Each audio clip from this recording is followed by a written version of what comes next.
Oh, alam namin ikaw yan. Ang kaliskis ng ahas sa pisngi mo.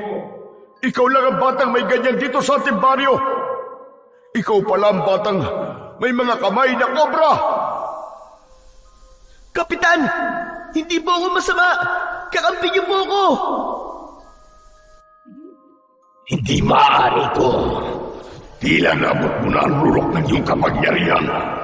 Paano ito nangyari? At tapusin na kita, kamandag! Sisiguraduhin ko na ikaw naman na magmamakaawa sa akin ngayon! Ton! Magandang araw po sa inyong lahat.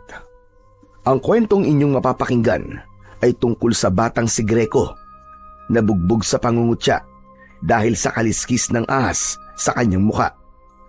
Nang magsimulang sumalakay ang mga aswang sa kanilang baryo, ay ipinagkaloob sa kanya ni Lolo Agapito ang isang makapangyarihang kwintas na mula pa sa ama ni Greco na isang taong reptilian o kawangis ng mga ahas. At ang kwintas na yon ay hindi lang niya ginamit upang protektahan ang kanyang sarili, kundi ang lahat ng mga tao sa kanilang lugar. Magagawa nga bang tanggapin ng mga tao si Greco sa kabila ng kahindik-hindik niyang anyo? Magiging sapat nga ba ang pagiging tagapagtanggol niya upang makamit niya ang respeto at pagtanggap na matagal niya nang inaasam? Ngunit bago po ang lahat, mga idol, huwag po nating kalimutan mag-subscribe at i-hit ang notification bell sa aking YouTube channel na The Voice Addict at Apong Isaac para sa mas marami pang makapigil hiningang kwentong aswang at katatakutan mula sa mundo ng kababalaghan. Umpisahan na po natin ang kwento. Greco, bakit naman may bagas na yung mukha mo? Hindi ba tinutusan lang kita bumili ng toyo at suka para sa adobo? Paano po si Kaloy? Tinukso na naman po ako. Ang sabi niya may galis daw po ang mukha ko, nakakadiri daw po ako. Ayun, napikon po ako kaya sinuntok ko po sa nguso. Tapos pinagtulungan po ako ng mga kaibigan niya. Kung hindi naman po sila madami, malamang si Kaloy po ang uuwing bugbog sarado. Ay, tama na yan. Hindi ba sabi ko sa'yo, kapag may nanunukso sa'yo, lalo na si Kaloy, ay pasok sa isang tenga, tapos labas sa isa pa. Sila rin ang mapapagod, makikita mo. Lolo, palagi ko naman pong ginagawa yan eh. Pero hanggang ngayon po, hindi pa rin sila tumitigil sa panunukso dahil sa mukha ko. Parang habang hindi ko sila nilalabanan eh, mas lalo silang ginaganaan sa panunukso sa akin. Alam mo, Apo, mas maganda pa rin ang pinipili mong maging mapagkumbaba. Wala magandang maidudulot ang karahasan. Hindi yan sagot sa lahat ng problema. Opo, hayaan niyo po sa susunod. Iiwas na po ako sa kanila. Talagang hindi ko lang naman po napigilan ng lumaban sa kanila eh. Lo, ito na po pala yung toyo at suka na pinabibili niyo sa akin. O siya, sige. Magsagot ka na lamang muna ng mga takdang aralin mo. At ako naman babalik na sa pagluluto. Anong oras na, pero wala pa rin tayong lutong ulam. Nagtungo na si Lolo Agapito sa maliit nilang kusina ng bahay ni Greco, habang si Greco naman ay umupo at hinarap ang mga takdang aralin niya na kailangan niyang sagutan. Ngunit hindi niya magawang ituon ang atensyon niya roon. Umaalingaw-ngaw pa rin sa isip niya ang panlalait ni Kaloy sa kanya dahil sa tila kaliskis ng ahas sa kanyang kaliwang pisngi. Ayon kay Lolo Agapito, isinilang si Greco na meron ng ganun sa muka. Pinaglihi raw kasi siya ng namayapa niyang ina sa ahas, kaya marahil ay may kaliskis ng ahas ang kanyang muka. Simula na magkaisip si Greco, ay namulat na siya sa panunukso ng mga batang kaedad niya. May iba rin na gaya ni Kaloy na sinasabing galis ang nasa kanyang muka. Hindi nagtagal ay tinawag na siya ni Lolo Agapito para maghapunan.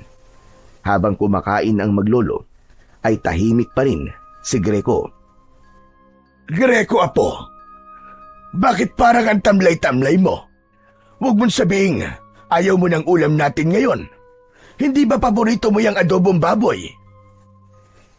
Lo, naisip ko lang po kasi na kung buhay siguro si nanay, ay may magtatanggol po sa akin, no? Aba, oo naman. Kilala ko ang nanay mo. Ayaw nung naaapi ang mga mahal niya sa buhay. Lalo ka na, kasi anak ka niya. Eh si tatay po kaya, kung nandito po kaya siya ipagtatanggol niya rin po kaya ako? Nasamid bigla si Lolo Agapito. Uminom muna ito ng tubig bago muling nagsalita. Huwag na natin pag-usapan ng tatay mo, Greco. Pero hindi po ba buhay pa siya?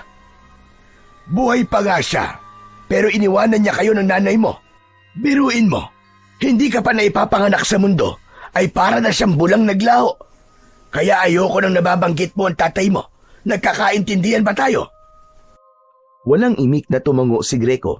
Kahit ang totoo, ay nais niyang mapag-usapan nila ang tatay niya. Base sa kwento ni Lolo Agapito, iniwanan ng tatay niya ang kanyang nanay habang buntis ito. Walang nakakaalam kung saan ito nagpunta at labis yung dinamdam ng nanay ni Greco. Habang ang nanay naman niya ay nasawi matapos siyang ipanganak. May hinala si Lolo Agapito na labis na iniisip ng nanay ni Greco ang pag-alis ng asawa nito. Kaya nabinat ito at bigla na lang binawian ng buhay. Sa kabila ng kakaibang bagay na nasa mukha ni Greco, ay pinipilit pa rin niyang mabuhay bilang isang normal na bata. Ngunit halos lahat ay nilalayuan siya dahil sa kakaiba niyang itsura. Madalas siyang mapaaway, hindi lang sa baryo nila, kundi maging sa eskwelahan. Ilang beses din siyang huminto sa pag-aaral dahil sa matinding pambubuli sa kanya. Kaya sa edad niya na 11, ay grade 3 pa lamang siya. Isang hapon, umuwi si Greco mula sa eskwelahan na namumugto ang mga mata. Nang makita siya ni Lolo Agapito, ay may pag-aalala siya nitong kinausap. Nung isang araw, may bangas ka sa muka. Ngayon naman, mukhang umiyak ka. Bakit na naman ba? Ano ba nangyari? Paano kasi, Lo? Tinukso ko ng mga kaklase ko pati teacher namin. Pinagtawanan pa ako. Ayoko na pong pumasok sa eskwelahan. Tutulungan ko na lang po kayo sa pagtatanim at pagtitinda ng gulay. Aba, hindi naman ako papayag sa sinabi mong yan. Dapat ay makapagtapos ka ng pag-aaral. Sayang ang talino mo, apo. Sandali lang. Bakit ka ba nila pinagtawanan? Talagang tinanong mo pa, Lolo. Siyempre, dahil sa kaliskis sa mukha ko. May dula kasi kami tapos may tauhan na aswang.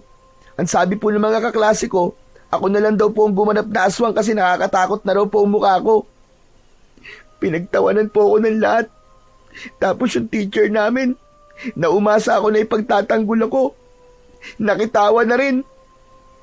Aba, ibang klase rin ang guro mo, ane. Imbis na sawayin ng mga kaklase mo, ay nakisali pa.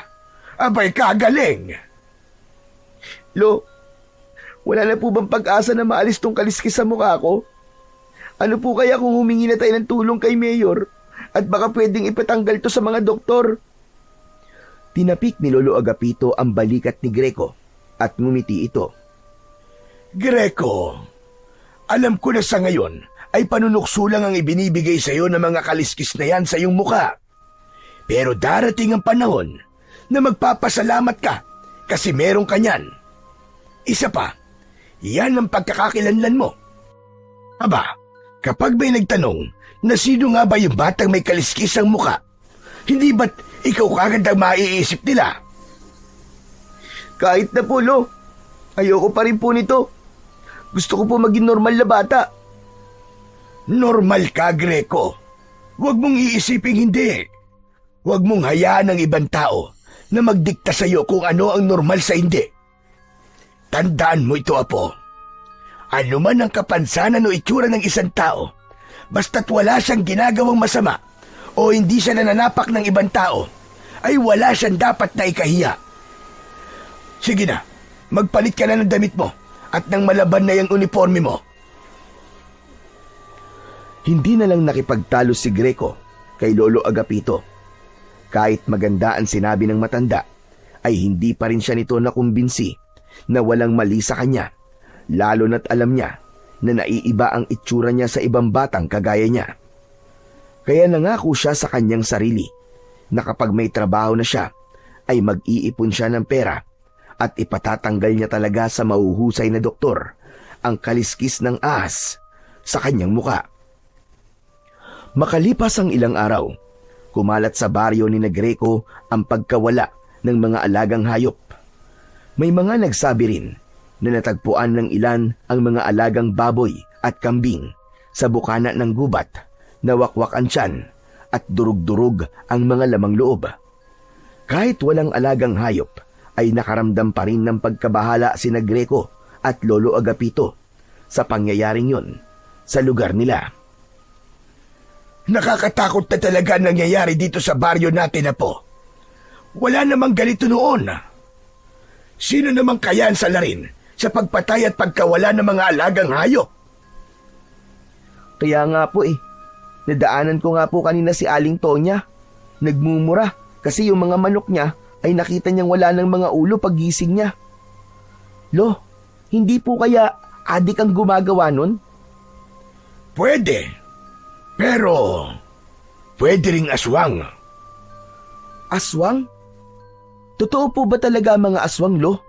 Sa tagal ko po kasing nabubuhay, hindi pa po ako nakakakita ng aswang hanggang ngayon.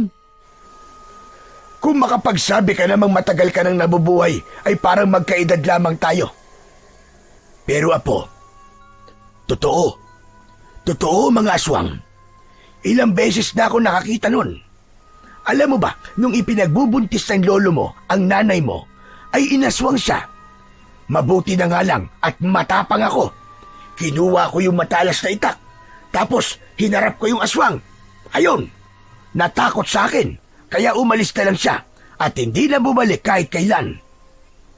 Naniniwala po ako sa aswang, Lo.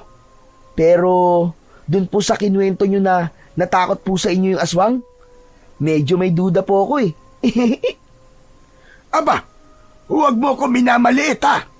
Hindi ba naikwento ko na sa'yo na ang angkan natin ay mula sa lahi ng mga antingero.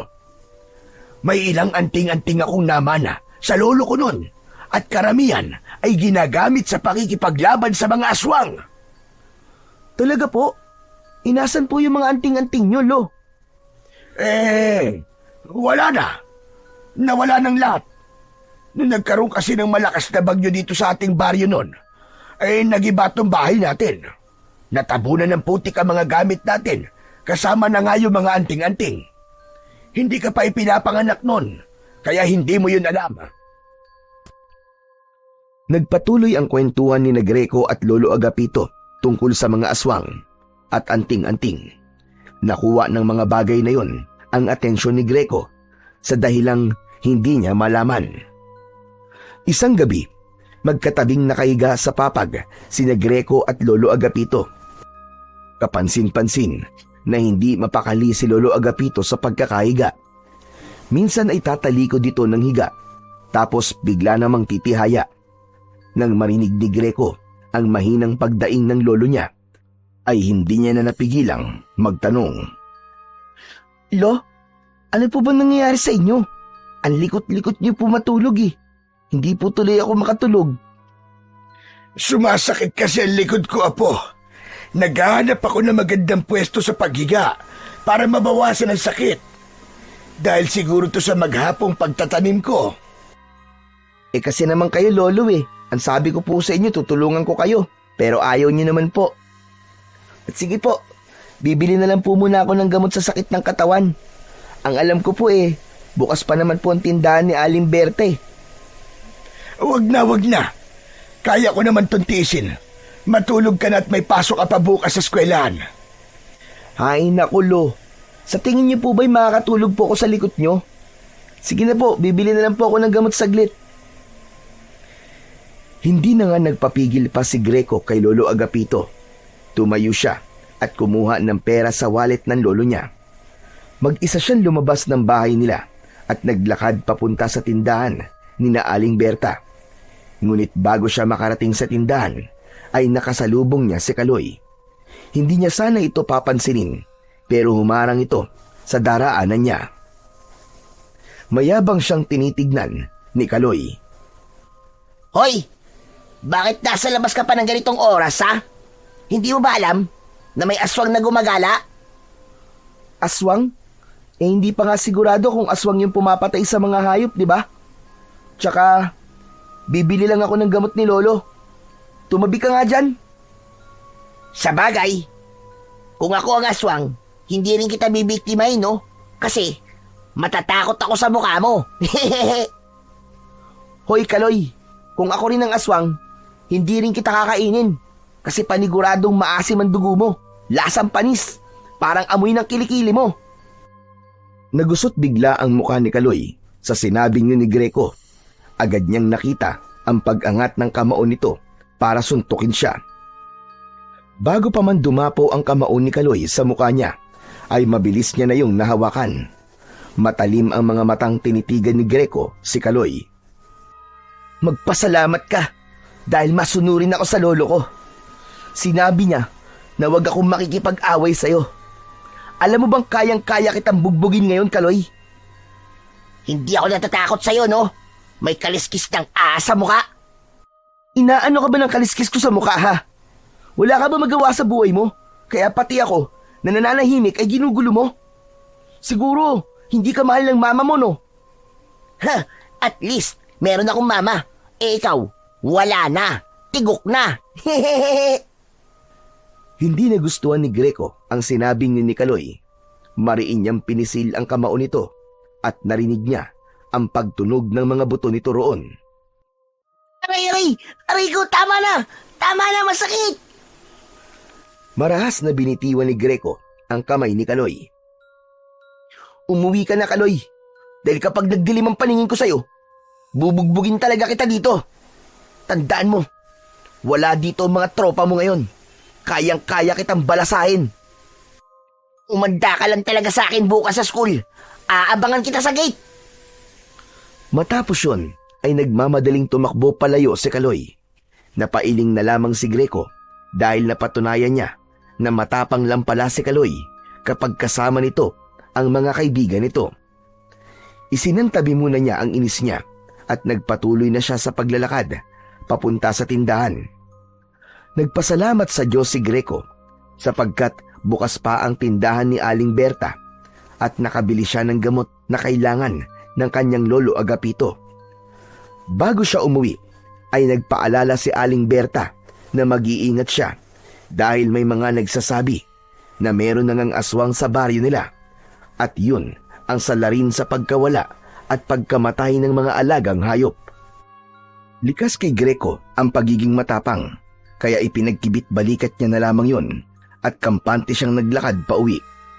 Hanggang sa napahinto siya nang may naramdaman siyang tila may nakasunod sa kanya. Nang hilakbot si Greco nang may nakita siyang nakakatakot na nilalang na nakatayo ilang metro lamang ang layo mula sa kanya. Medyo mahaba ang braso nun at kitang-kita niya ang matutulis na kuko ng nilalang. Ang mata nun ay parang 2 bolang apoy na nagbabaga. Hindi na nagdalawang isip si Greco. Mabilis siyang tumakbo pero hinabol siya ng nilalang. Dinig niya ang nakakatakot nitong pag-angil na maihahalin tulad sa isang mabangis na hayop. Nang malapit na siya sa kanilang bahay, ay doon na siya nagsimulang sumigaw. Lolo! Tulong! May humahabol sa akin na halimaw!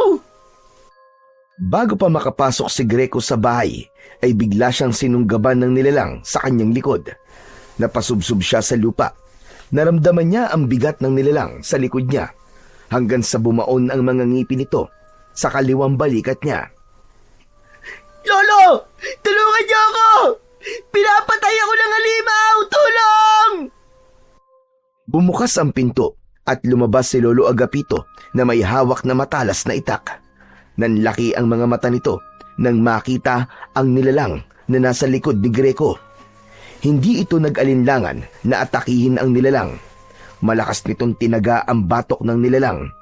Sumirit ang dugo nito at sumigaw ito na para itong kinakatay na baboy. Layuan mo ang apo ko! Papatay Papatayin talaga kitang hayop ka! Lumayas ka rito! Layas! Sunod-sunod na pinagmumura ni Lolo Agapito ang nilalang hanggang sa tuluyan itong umalis at nawala sa dilim. Tinulungan ni Lolo Agapito si Greco sa pagtayo. Nang makapasok sila sa bahay, ay mabilis na isinarado at kinandado ng matanda ang pinto, habang si Greco ay nakaupo habang habol ang paghinga. Agad na tinignan ni Lolo Agapito ang sugat sa balikat ni Greco. Kumuha ito ng panlinis at gamot para sa sugat. Lolo, ano po bang halimaw yun? Aswang yun, Apo. Isa yung aswang.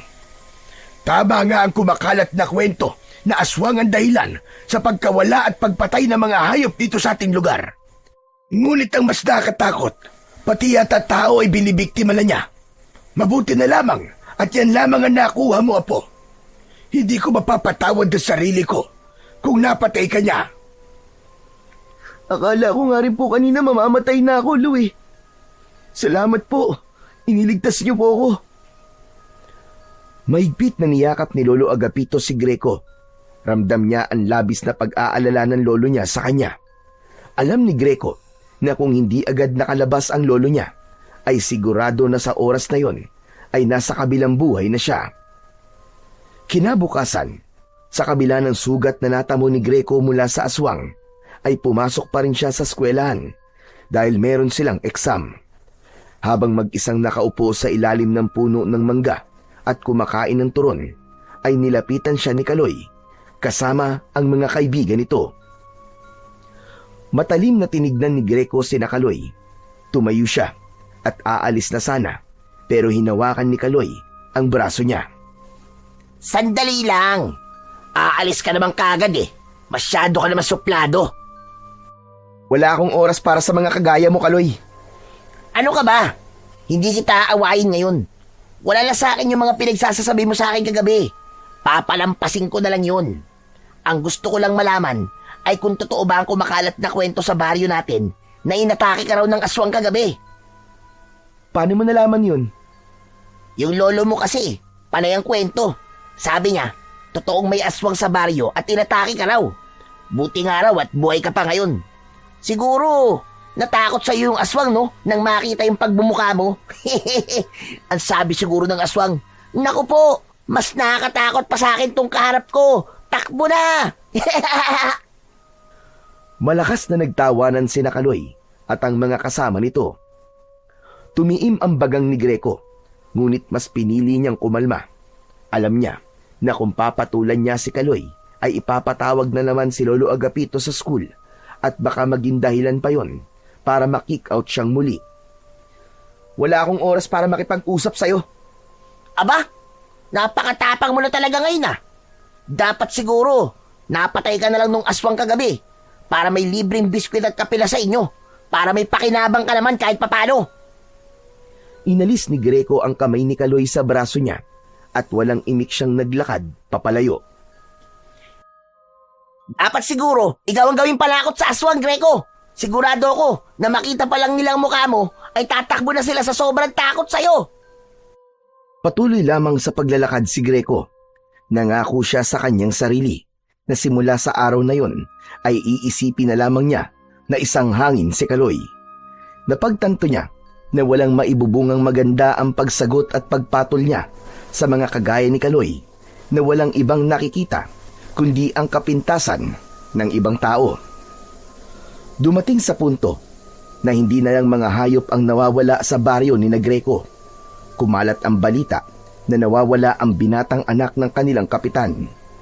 Makalipas ang ilang araw, ay natagpuan ang naaagnas nitong bangkay sa loob ng gubat. Wala na ang lamang loob nito at maraming kalmot at kagat sa iba't ibang parte ng katawan. Sa bawat araw na lumilipas, ay mas lalo pang dumadami ang nawawala at natatagpuan na wala ng buhay. Doon na nga nagsimulang matakot ang mga tao. Wala nang nasa labas pagkagat ng dilim. Nabalot ng pangamba ang buong San Roque.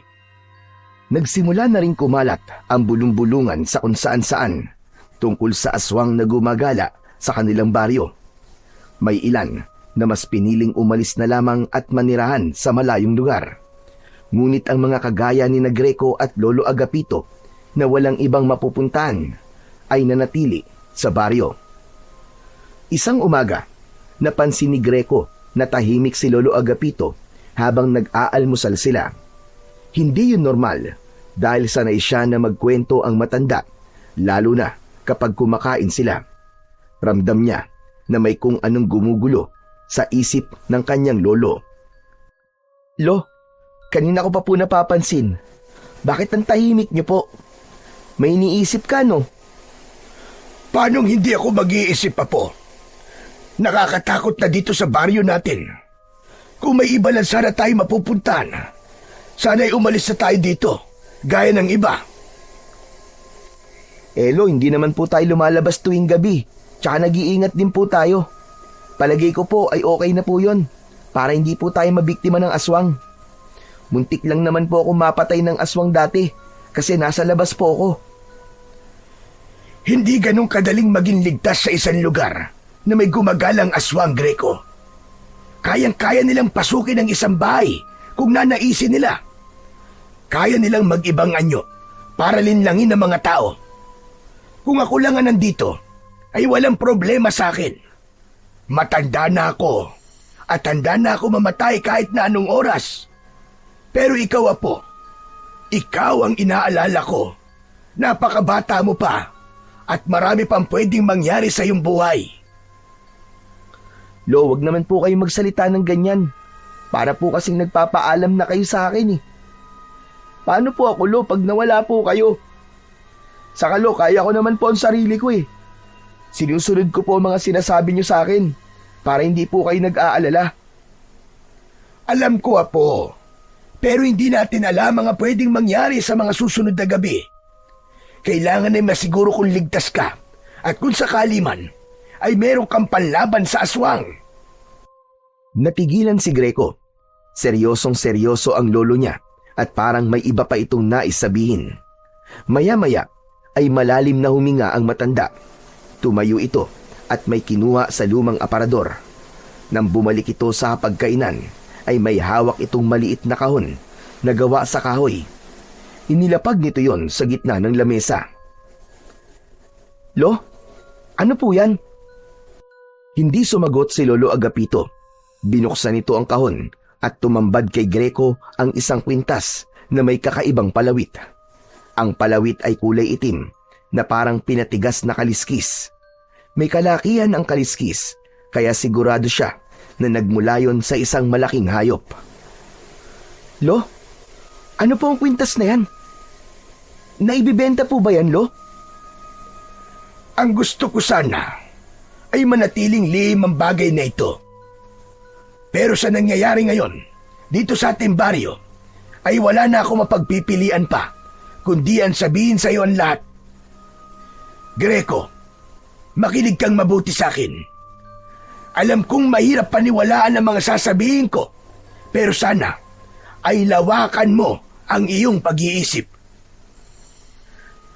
Lolo naman eh, kinakabahan naman po ako sa mga sinasabi niyo eh. Muling nagpakawala ng malalim na paghinga si Lolo Agapito. Bago muling nagsalita. Apo, alam ko ang dahilan kung bakit may kaliskis ng ahas ang mukha mo. Hindi yan dahil sa pinaglihi ka ng nanay mo sa ahas, kundi dahil ang tatay mo ay isang taong reptilian. Ang taong reptilian ay isang nilalang na kalahating tao at reptilian. Nagkataon na ang tatay mo ay kalahating ahas. Lolo naman eh, saan comics niyo po ba binasa yung sinasabi niyo? Apo, nagsasabi ako sa iyo ng totoo. Hari ng mga taong reptilian ng iyong ama, na si Serpino. Sa kabila ng nakakatakot niyang anyo, ay mabuti ang puso niya. Ang nais niya ay ang kapayapaan sa pagitan ng mga tao at ng lahi nila. Ngunit dahil sa nakakatakot na itsura nila, ay iniisip ng mga tao na masama sila. Umibig ang nanay mo kay Serpino. Kaya ka nabuo. Yan ang dahilan kung bakit meron kang kaliskis ng ahas sa iyong muka. Mula yan sa dugo ng iyong ama. Umalis ang ama mo, hindi para takasan ang responsibilidad niya sa iyo. Ginawa niya yon dahil alam niya na hindi magiging normal ang buhay mo kapag kasama niyo siya ng iyong ina. Napatda si Greco. Hindi niya alam kung ano ang mararamdaman niya sa mga sinabi ni Lolo Agapito. Pakiramdam niya ay isang napakalakas na bomba ng katotohanan ang sumabog sa kanyang harapan. Kinuha ni Lolo Agapito ang kwintas sa kahon at ipinakita yon kay Greco. Ang kaliskis na ito ay mula sa tatay mo. Ito ay dinasalan niya at niritwalan upang maging mutya ng kaliskis ng Haring Cobra. Bago siya umalis, ay ibinigay niya to sa iyong ina. Ang sabi niya, ibigay ito sa iyo sa takdang panahon dahil ito ang magiging proteksyon mo laban sa kahit na anong panganib at kapahamakan. Ang totoo ay hindi ko alam kung anong nagagawa ng mutya na ito, pero may tiwala ako kay Serpino. Alam ko na kapag ginamit mo ito, ay mabibigyan ka nito ng proteksyon mula sa mga aswang. Kung ganun, Lo, buhay pa talaga ang tatay ko? Hindi ako sigurado, Apo. Pero sa tingin ko, ay buhay pa talaga siya. Wala rin akong ideya kung nasan siya ngayon. Lo, ang hirap pong paniwalaan ng mga sinasabi nyo. Isang taong reptilya ng tatay ko. Isang taong ahas. Tama ka, Apo. Naiintindihan kita kung hindi ka kagad maniniwala. Pero wala akong dahilan para hindi sabihin sa iyo ang buong katotohanan. Naisip ko rin na karapatan mong malaman kung ano talaga ang pinagmulan mo. Muling tumahimik si Greco. Pilit niyang prinoseso ang lahat ng sinabi ni Lolo Agapito.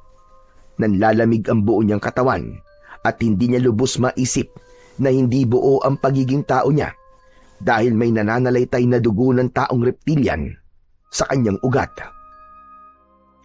Tanggapin mo ang mutya ng kaliskis ng Haring Cobra, Greco. Ito ay nakalaan talaga para sa iyo.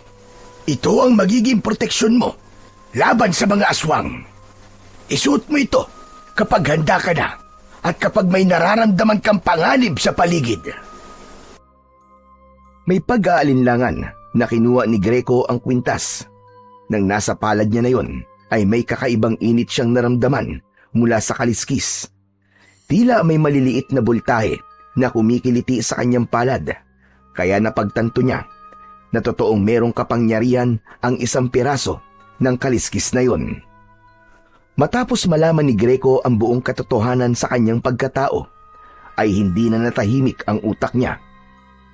Tinanggap na niya na ang tatay niyang si Serpino ay isang taong reptilian, kaya nais niya sanang makita ito at makausap upang ito mismo ang magsabi sa kanya ng lahat. Ngunit alam niya na sa panahong yun ay imposible yung mangyari, lalo na't maging si Lolo Agapito ay hindi alam kung nasaan ito. Isang gabi, nakadungaw si Greco sa bintana habang hawak ang kwintas na may kaliskis ng kanyang ama. Mataman niya yung tinitignan. Ano kayang klaseng proteksyon na maibibigay mo sa akin? Habang nakatingin si Greco sa kwintas, ay tila may boses na paulit-ulit na bumubulong sa kanya na isuot niya ang kwintas.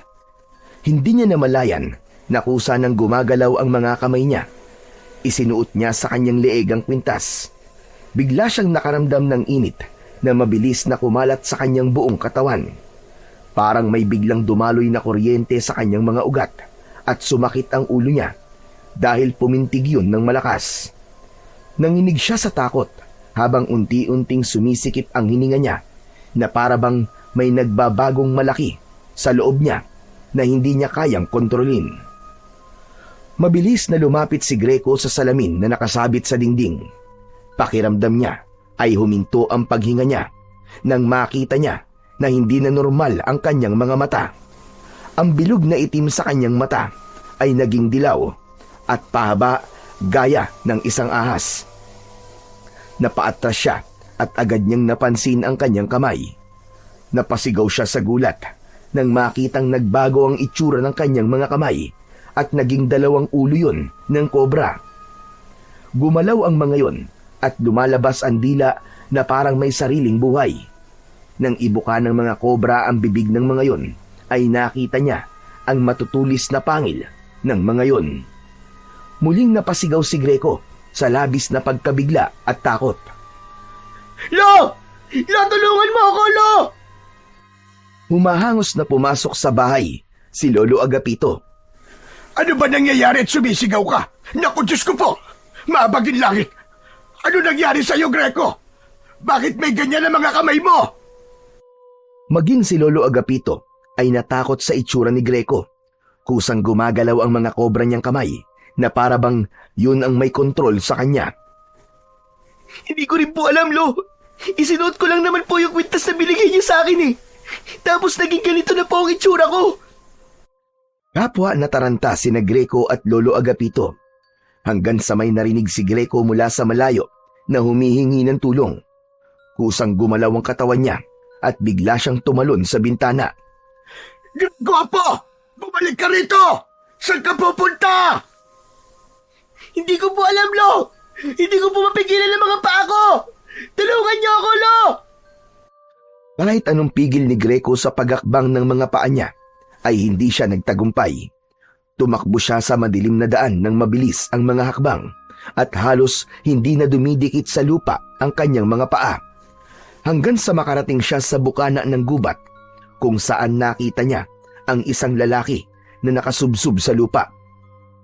May sugat yon sa balikat habang may aswang na nakatayo sa paanan nito. Hindi nagdalawang isip si Greco.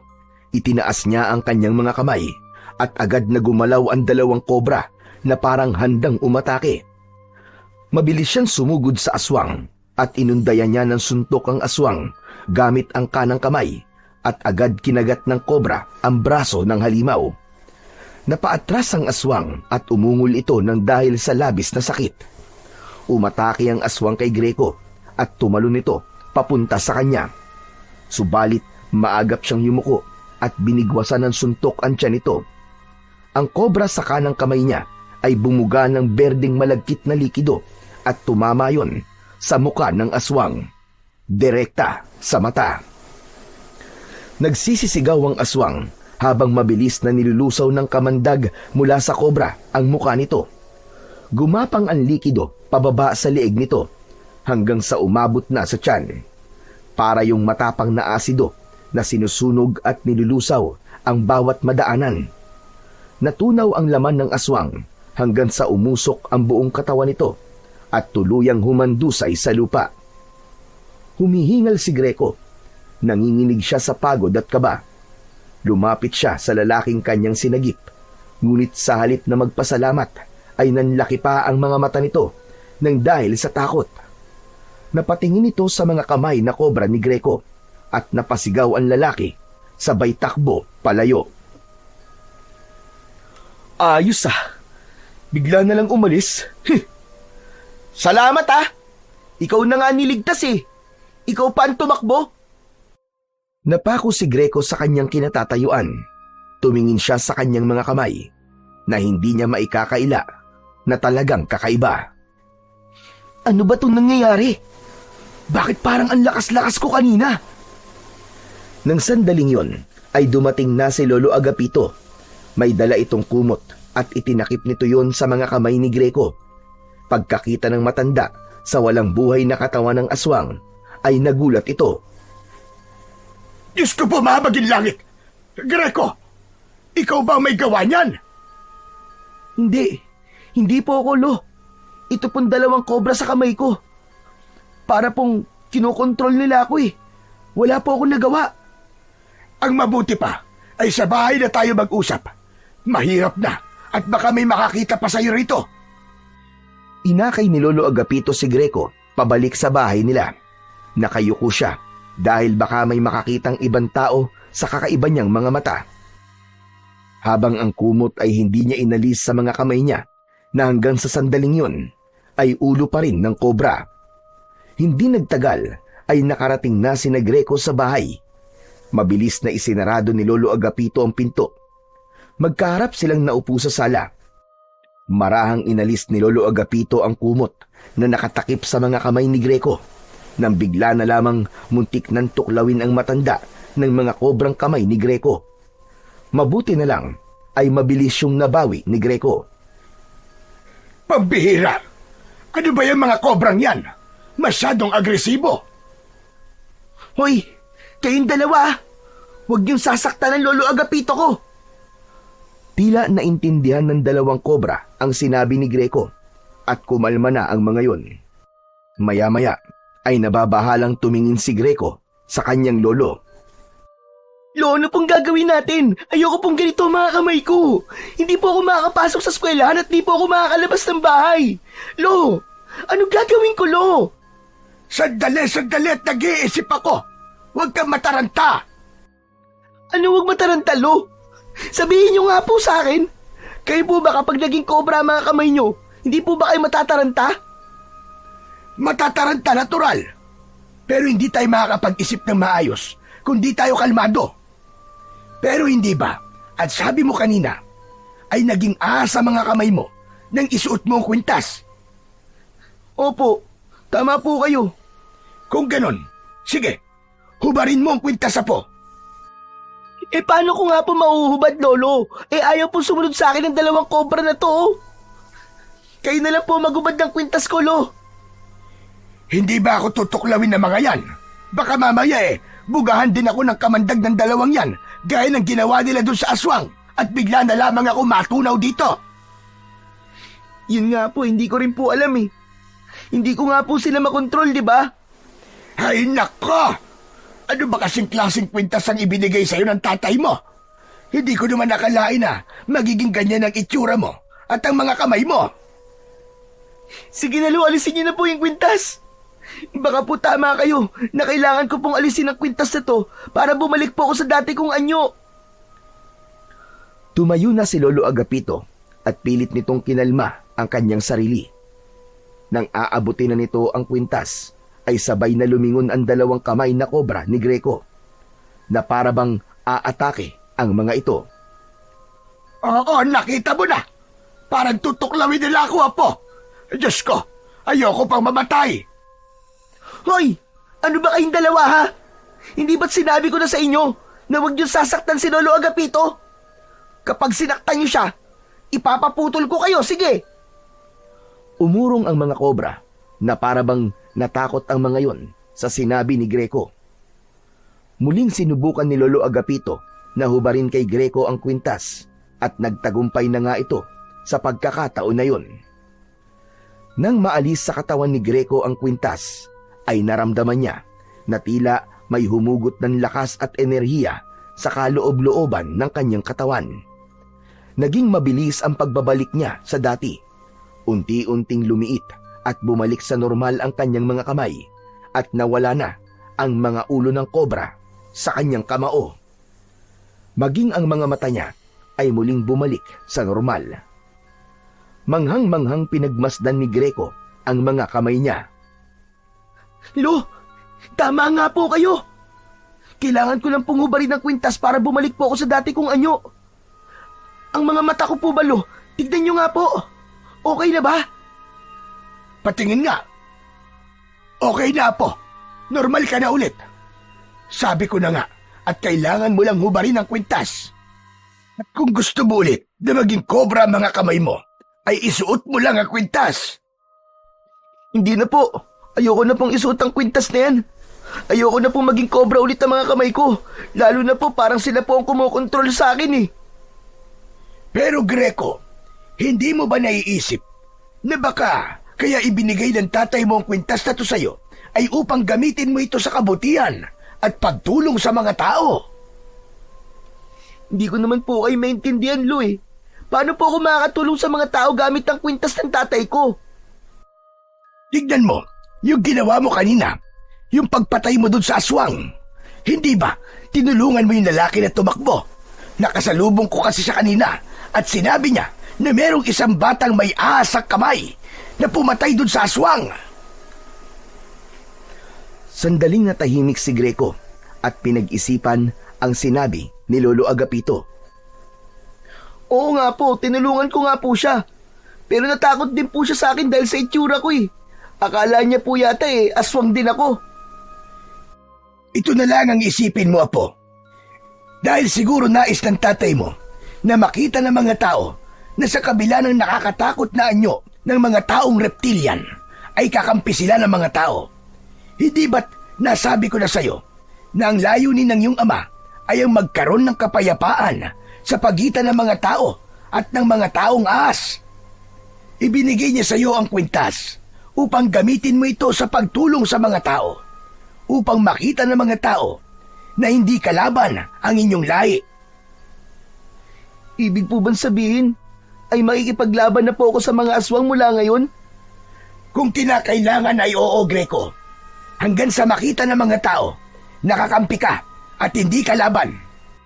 Pero siguro, Apo, gagawin mo yon na itatago mo ang totoo mong pagkatao at hindi mo ipapaalam na ikaw si Greco. Hindi ko po alam, Lo. Pero parang napakabigat naman po ng responsibilidad na yan para sa bata pong kagaya ko. Saka hindi ko po kayang kontrolin ng mga kamay ko kapag nagiging cobra sila. Nakita niyo naman po nangyari kanina. Hindi ko po napigilan ng pagtakbo ko. Kahit nga po yung pakikipaglaban ko sa aswang Hindi po ako ang gumawa nun, kundi yung dalawang kobra. Nasa katawan mo ang dalawang kobra, kaya ikaw ang dapat na kumontrol sa kanila. Matututunan mo rin sila kontrolin, Greco. Magtiwala ka lang. Kilala ko ang iyong ama. Mabuti siya at hindi kanya ipapahamak. May dahilan kung bakit nais niyang gamitin mo ang mutya ng kaliskis ng Haring Cobra. Pag-isipan mo mabuti mga sinabi ko. Pinabot ni Lolo Agapito ang kwintas kay Greco. Sandali niya yung tinitigan bago niya yun kinuha. Tinapik siya sa balikat ni Lolo Agapito, saka ito pumasok sa kwarto. Nang maiwang mag-isa si Greco sa bahay, ay nahulog siya sa malalim na pag-iisip. Nagtatalo ang puso at isip niya kung dapat ba niyang gamitin ang kwintas sa pagtulong sa mga tao o itago na lang niya yun at magpatuloy sa normal niyang buhay. Kinabukasan, mabilis na kumalat sa buong baryo ang kwento tungkol sa batang may kamay na kobra na lumaban at pumatay sa isang aswang sa bukana ng gubat. Maging sa mga katabing baryo ay umabot na rin ang kwentong yun. Nahati ang opinyon ng mga taga-baryo. May mga naniniwala nakakampi ang batang yun at isa yung tagapagtanggol dahil ito lamang ang nagkaroon ng lakas ng loob na labanan ng aswang. Ngunit may ilan ding natakot at naniwalang panganib ang dala ng batang yon dahil sa itsura nito. Nakarating kina Greco at Lolo Agapito ang usap-usapan ng mga tao. Habang nakahiga sila sa papag ng gabing yun, ay napag-usapan nila ang bagay na yun. Lo, sa tingin ko po ay hindi ko na dapat gamitin ang kwintas. Narinig ko po kasi kanina sa tindahan po ni Aling Berta na sinasabi daw po ng mga tao na halimaw daw po ako. Baka raw po mas masahol pa ako sa aswang. Mabuti na lang po talaga at hindi ako nakilala ng lalaking niligtas ko. Kung hindi, baka palayasin na po ako ng mga tao dito sa atin. Pero may mga nagsasabi rin, nakakampi ka at tagapagtanggol. Marami sila, Greco. Sila ang pakinggan mo at huwag ang mga taong nagsasabi na kalaban ka. Ang hirap po kasi magdesisyon kung gagamitin ko pa po ba ang kwintas ng tatay ko. Kaya sana, wala nang aswang na umatake dito sa baryo natin. Sana, huli na po yung napatay ko. Sana nga, Apo. Sana nga. Pero, saka na natin pag-usapan ang bagay na yan. Inaantok na ako. Matulog na tayo. Tumalikod at tumagilid na si Lolo Agapito. Hindi nagtagal ay narinig ni Greco ang mahinang paghilik ng lolo niya. Habang siya ay hindi magawang makatulog dahil sa pag-iisip. Makalipas ang ilang sandali ay naisipan niya na maglakad-lakad muna sa labas. Tahimik siyang lumabas ng bahay habang nasa kamay niya ang kwintas. Kahit paano ay gumaan ang pakiramdam ni Greco sa kanyang paglalakad. Nagbigay ng kakaibang ginhawa ang malamig na hangin ng gabing yun. hanggang sa hindi niya namalayan na medyo malayo na pala siya sa bahay nila. Hala, ang layo ko na pala. Makabalik na nga. Baka nagising na si Lolo at hinahanap na ako. Ngunit paglingon ni Greco sa kanyang likuran ay natigilan siya. May nakita siyang isang tumatakbong bata at sumisigaw. Nakilala niya ang boses ng bata at nalaman niya na si Kaloy yun. Nanlaki ang mga mata niya nang makita niya na 2 aswang ang humahabol kay Kaloy. Agad na nagtago si Greco sa likod ng isang puno na nasa gilid ng daan. Mula roon ay nakita niyang nadapa si Kaloy habang ang 2 aswang naman ay unti-unti nang lumalapit dito. Wag! Maawa kayo sa akin! Huwag niyo akong kakainin! Hindi ako masarap! Tsaka tamad ako maliko eh! Wag! Maawa na kayo! Alam ni Greco na may magagawa siya para tulungan si Kaloy. Ngunit natatakot siyang gamitin ang kapangyarihan ng kwintas dahil hindi siya sigurado kung sa pagkakataon ba na yon ay magagawa na niyang kontrolin ang mga kobra niyang kamay. Tulong! Tulungan niyo ako! Parang awa niyo na! Kakainin ako ng mga aswang! Ang sigaw na yun ni Kaloy ang nagtulak kay Greco sa desisyon na gamitin ang kwintas. Bago niya isabit ang kwintas sa kanyang leeg, ay kinausap na muna niya ito. Makinig ka sa akin ha. Gagamitin kita. Pero ayokong masyado niyo akong kinokontrol. Ako ang amo niyo. Ako ang dapat na susundin niyo. Maliwanag? Kahit walang nakuwang sagot, ay isinuot na ni Greco ang kwintas. Mabilis na naramdaman niya ang paggapang ng kakaibang lakas sa buo niyang katawan. Habang ang mga kamay niya ay naging ulo na nga ng kobra. Malikot ang mga yon at gumagawa pa ng tunog. Makinig kayo mabuti. May kailangan kayong iligtas. Tulungan niyo ako. Isang malalim na paghinga ang pinakawalan ni Greco bago siya lumabas sa pinagtataguan. Malalaki ang hakbang na lumapit siya kay Kaloy at iniharang niya ang sarili niya sa 2 aswang. Ako po! Ang batang may ahas na kamay! Naloko na!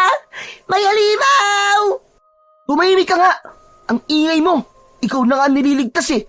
Nang aasar ka pa. Hoy! At kayong 2 pangit na aswang. Ako ang harapin nyo. Tignan natin kung uubra kayo sa mga kamay ko. Itinaas ni Greco ang kanyang mga kamay na may ulo ng kobra. Gumalaw ang mga yon at tumingin sa 2 aswang na naglalaway. Umangil ang mga aswang at umatake ang isa kay Greco. Akmang sasakmalin siya nito pero inunahan na ito ng kobra sa kaliwang kamay niya. Kinagat nito ang leeg ng aswang. Agad naman siyang hinarap ng isa pang aswang. Sumugod ito ng mabilis at sinubukang kalmutin si Greco. Ngunit naunahan ito ng kobra na nasa kanang kamay niya. Mabilis itong gumalaw at binugahan nito ng kamandag ang aswang. Tumama yon sa mukha ng aswang. Napasigaw ang halimaw habang umaatras at pilit na inaalis ang kamandag na mabilis na lumusaw sa buong mukha nito. Nakawala ang isa pang aswang mula sa pagkakakagat ng kobra sa isang kamay ni Greco. Umatras ito at sinubukang kagatin si Greco. Sinalubong ito ng 2 kobra at tinuklaw ang magkabila ang balikat ng aswang. Saka nagbuga ng kamandag ang mga yon. Nanginig ang buong katawan ng aswang habang nilulusaw ng kamandag ang katawan nito. Bumagsak ito sa lupa, gaya ng isang aswang. Si Kaloy na kanina ay wala ng kapag-apag-asa, ay tulalang nakatingin lang kay Greco. Marahan itong tumayo at hindi inalis ang tingin sa kanya. Ligtas ka na. Umuwi ka na sa bahay niyo. Sa susunod, huwag ka nang gumagala ng gabi. Sandali! Parang kilala kita. Greco? Greco, ikaw ba yan? Nanlamig si Greco. Hindi niya inasahan na sa kabila ng pagbabago sa itsura niya at mga kamay niya ay tila nakilala pa rin siya ni Kaloy. Agad niyang iniwas ang mukha niya rito. Hindi. Hindi Greco ang pangalan ko. At hindi ko kilala ang Greco na sinasabi mo. Hindi ko siya kilala. Hindi ako pwede magkamali, no? Yang kaliskis sa pisngi mo, ganyan din ang kaliskis ni Greco sa mukha niya. Ikaw nga si Greco. Pero, paano ka nagkaroon ng mga kamay na kobra? Bakit ba ang kulit mo? Hindi nga sabi ako si Greco eh. Sa pagtaas ng boses ni Greco, ay naalerto rin ang dalawang kobra at takmang aatakihin ng mga ito si Kaloy. Nanlaki naman ng mga mata ni Kaloy dahil halos 1 pulgada na lamang ang layo ng ulo ng dalawang kobra sa mukha nito. Tumigil kayo! Huwag niyo siyang sasaktan! Hindi na hinintay pa ni Greco na makapagsalita si Kaloy. Tinalikuran niya na ito at malalaki ang mga hakbang siyang lumayo. Maya-maya pa ay tumakbo na siya. Delikado to. Nakilala ako ni Kaloy. Sigurado kong ipagkakalat niya na ako ang batang may kamay na kobra. Labis na natakot si Greco sa mga susunod na mangyayari. Alam niya na kahit may ilan na naniniwalang mabuti siya, ay mas mananaig pa rin ang mga iniisip na kalaban siya. At ayaw niyang madamay ang kanyang lolo Agapito sa pwedeng gawin ng mga tao sa kanya. Kaya isang bagay lang ang naisip niyang gawin. At yun ay ang lisanin na ang kanilang baryo. Pagdating ni Greco sa bahay nila, ay nagawa na niyang hubarin ng kwintas gamit ang bibig ng isang kobra. Naramdaman niya na sa pagkakataong yun, ay unti-unti niya nang nagagawang kontrolin ang dalawang kobra sa kanyang kamao. Nang bumalik siya sa normal niyang anyo, ay dumiretso siya sa kwarto at ginising niya ang kanyang lolo Agapito. Agad na nagising ang matanda at may pagtataka na tumingin ito kay Greco. Aba, Apo, bakit pawis na pawis ka at parang pagod na pagod ka? Ano bang ginawa mo? Lo, kailangan ko na pong umalis dito sa baryo natin. Kailangan ko po magpakalayo-layo. Mag-i-empake na po ako ng mga gamit ko. Mabilis na kinuha ni Greco ang bag niya na ginagamit niya sa eskwelahan. Inalis niya ang mga laman nun at isa-isa niyang kinuha ang mga damit niya na nakalagay sa kahon. Isinilid niya ang mga damit niya sa kanyang bag. Naguguluhan naman na lumapit si Lolo Agapito at pinigilan ang mga kamay ni Greco. Sandali nga! Ano ba nangyayari, Greco? Bakit aalis ka? Lo, may nakalaban po akong 2 aswang kanina. Napatay ko po sila. Habang tulog po kasi kayo, lumabas po muna ako eh. Tapos, nakita ko po si Kaloy na hinahabol ng mga aswang kaya tinulungan ko po siya. Pero lo, masama. Nakilala po ako ni Kaloy eh. Kahit tumanggi ako na hindi ako si Greco, ay parang sigurado po siya na ako ang batang may mga kamay na kobra. Anak ng kaliskis naman, oo. Bakit sa dami ng pwede makakilala sa'yo, ay ang Kaloy pa na yun? Kaya nga po kailangan ko na pong umalis dito sa baryo natin. Lo, kilala ko po si Kaloy. Sigurado po ako na ipagkakalat niya ang nalaman niya. Baka pagtulungan po ako ng mga tao na palayasin dito. Kaya, bago po nila gawin yun, ay ako na lang po ang aalis. Ipagpapatuloy na sana ni Greco ang paglalagay ng mga damit niya sa bag, pero muling hinawakan ni Lolo Agapito ang mga kamay niya. Mas mahigpit sa pagkakataon na yon. Greco, tumigil ka sa ginagawa mo. Hindi mo kailangang umalis. Lo, aalis na lang po ako. Baka patayin po ako ng mga tao dito sa atin eh. At saka, baka idamay ka po nila. Ayoko mapahamak po kayo ng dahil sa akin. Hindi ako mapapahamak. Huwag kang mag-isip ng negatibo. Hintayin muna natin ang mga mangyayari. At kung sakali mang hindi maganda ang pagtanggap ng mga tao sa kung sino ka, ay ako ang bahalang makipag-usap sa kanila. Hindi kita pababayaan dahil apo kita at mahal na mahal kita, Apo. Napaluwa si Greco sa sinabing yun ni Lolo Agapito. Naramdaman ng lolo niya ang takot niya, kaya niyakap siya nito at hinaplos ang likod niya. Lo, natatakot po ako eh. Nung wala pa sa akin ng kwintas, ay matindi na po ang panghuhusgang natatanggap ko mula sa mga taga rito sa atin. Eh ano pa po kaya? Kapag nalaman nila na isa akong halimaw. Hindi ka halimaw, Apo. Walang halimaw na may mabuting puso. 2 tao nang naililigtas mo. Siguro naman ay sapat na yon para isipin ng mga tao na hindi ka masama. Isa pa, tandaan mo ang layunin ng iyong ama. Kailangan magkaroon ng kapayapaan sa pagitan ng mga tao at sa mga taong reptilian na gaya mo. Alam kong ikaw ang susi para mangyari yun, Apo. At malay mo, kapag magkasundo na ang lahi mo at ang mga tao, ay magkaroon na ng lakas ng loob ang iyong ama na magpakita sa iyo. Bahagyang kumalma si Greco sa sinabing yun ni Lolo Agapito. Bagamat natatakot pa rin siya, ay pinili na lamang niyang alisin ang lahat ng negatibong bagay na tumatakbo sa kanyang isipan. Nang sumunod na araw ay maagang nagising si Greco. Tahimik siyang nakaupo sa may bintana ng kanilang kubo habang pinagmamasdan ang mga tao sa labas. Inasahan niyang anumang oras ay may kakatok sa kanilang pinto at palalayasin siya sa kanilang lugar. Malakas ang pakiramdam niya na sa oras na yon ay nagawa ng ipagkalat ni Kaloy ang nalaman nito tungkol sa kanya. Ngunit habang lumilipas ang oras, ay nananatiling payapa ang paligid. Sa mga sumunod na araw, ganun pa rin ang takbo ng mga bagay-bagay. Habang abala ang mga taga-baryo sa kanilang pang-araw-araw na gawain, si Greco naman ay patuloy na nag-aabang at laging may kaba sa dibdib. Dahil doon ay nagtaka si Greco.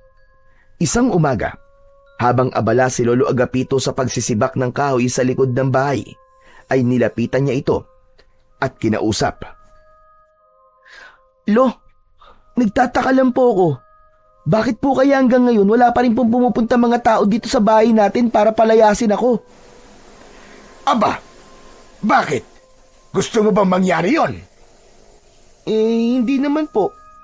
Nagtataka lang po ako kasi sigurado po ako na sasabihin ni Kaloy ang mga nalaman niya tungkol sa akin. Huminto si Lolo Agapito sa ginagawa at tumingin kay Greco. Malay mo naman, hindi rin sigurado si Kaloy kung ikaw ba talaga yung batang may kamay na kobra. Kaya siguro hindi niya magawang maikwento sa iba. Pero hindi po kaya humahanap lang siya ng magandang pagkakataon para sabihin po sa lahat? Yung bang tipong mapapahiya ako o kaya naman wala na akong malulusutan? Maging positibo ka lang, Greco. Magpasalamat na lang tayo dahil hanggang ngayon ay hindi nangyayari ang iniisip mo. Alam mo, mas maganda kung alisin mo muna ang pangamba mo. Baka mamaya mapabayaan mo na ang pag-aaral mo ng dahil dyan. Kaya nga po Siguro po tama po kayo, Lolo. Mapapraning lang po ako sa kakaisip. Saka ko na lang po problemahin ang problemang yan kapag nandyan na. Yan! Ganyan nga! Isa pa, hindi kita pababayaan, Greco. Kung sakaling subukan ng mga tao na palayasin ka, natural, sasama ako sa iyo. At kung saktan ka naman nila, ay lalabanan ko sila. Humantalan talaga sila sa akin. Napuno ng kasiyahan ang puso ni Greco. Napagtanto niya na napakapalad niya dahil may lolo siyang kagaya ni Lolo Agapito na sa kabila ng pagkakaroon niya ng dugo ng taong reptilian ay hindi siya nakaramdam ng panghuhusga mula rito. Bagkus, labis na pagmamahal at pag-aaruga pa ang palagi nitong ipinaparamdam sa kanya. Kinagabihan, bago matulog sina Greco at Lolo Agapito, ay nagdasal muna sila sa maliit na altar na nandun sa sala nila. Lumuhod sila roon at matiimtim silang nanalangin. Ipinagdasal ni Greco ang kaligtasan nila ng kanyang lolo, lalo na't wala silang ideya kung may mga aswang pa ba na sasalakay sa kanilang baryo. Hiniling din niya sa Diyos na gabayan siya, maging ang pagtanggap ng mga tao kung sakaling malaman ng mga ito ang totoo niyang pagkatao, ay hiniling din niya sa Panginoon. Matapos magdasal, ay nagtungo na sina Greco sa kwarto. Hihiga na sana sila nang makarinig sila ng sigawan ng mga tao sa labas. May pagtatakang nagkatinginan ang dalawa. Lolo, ano po kaya yun? Bakit nagsisigawan po ang mga tao? Aba, malay ko. Wala naman ako sa labas. Sandali't sisilipin ko. Baka may lasing na namang nagwawala. Nagmamadaling binuksan ni Lolo Agapito ang bintana. Sumunod naman si Greco at sumilip na rin siya. Nang hilakbot siya, nang makita ang nakakakilabot na tanawin sa labas. Napakaraming aswang ang sumasalakay sa kanilang baryo. May mga hinahabol ang mga tao at meron ding pumapasok sa mga bahay. Napaatras si Greco.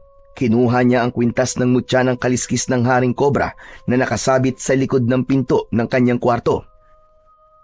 Lolo, kailangan ko pong tulungan ng mga tao. Walang ibang maaaring tumulong sa kanila, kundi ako lang. Masaya ako na nasasabi mo na yan ngayon, Apo. Sige, harapin mo na mga aswang. Alam kong kayang-kaya mo sila. Mag-iingat ka, Greco. Walang pagdadalawang isip na isinuot ni Greco ang kwintas. Nang maging kobra na ang mga kamay niya at nagkaroon na ng pagbabago sa kanyang mata, ay agad siyang lumabas. Sa paglabas niya ay may mga taong nakakita sa kanya. Marami ang natakot dahil sa itsura niya. Hindi niya yun binigyan ng pansin dahil ang tanging nasa isip niya ng mga sandaling yun ay ang mailigtas ang lahat ng tao. Nakuha ni Greco ang atensyon ng mga aswang. Tumingin na mga yon sa kanya na para bang tinatansya ng mga yon kung kalaban ba siya o kauri ng mga ito. Isang aswang ang unti-unting lumapit kay Greco. Kusang gumalaw ang kobra sa kanang kamay niya. Binugahan nito ng kamandagang aswang na agad na lumusaw dito. Doon na nagkagulo ang mga aswang. Hoy! Mga pangit na aswang!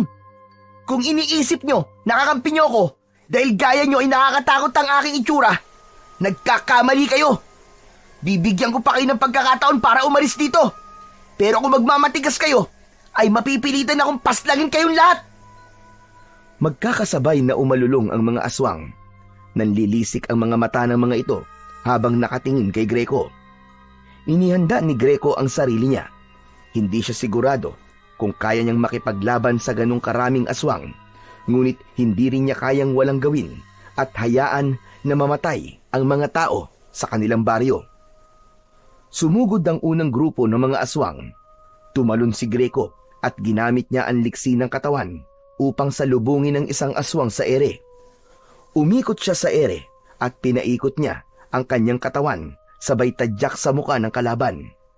Habang ang isang kobra niyang kamao ay tumuklaw sa balikat nito. Nahulog ang aswang at nangisay. Isang aswang naman ang sumugod muli sa likuran niya. Nang maramdaman yun ni Greco, ay bigla siyang yumuko at malakas na pumulupot ang kamay niyang kobra sa leeg nito.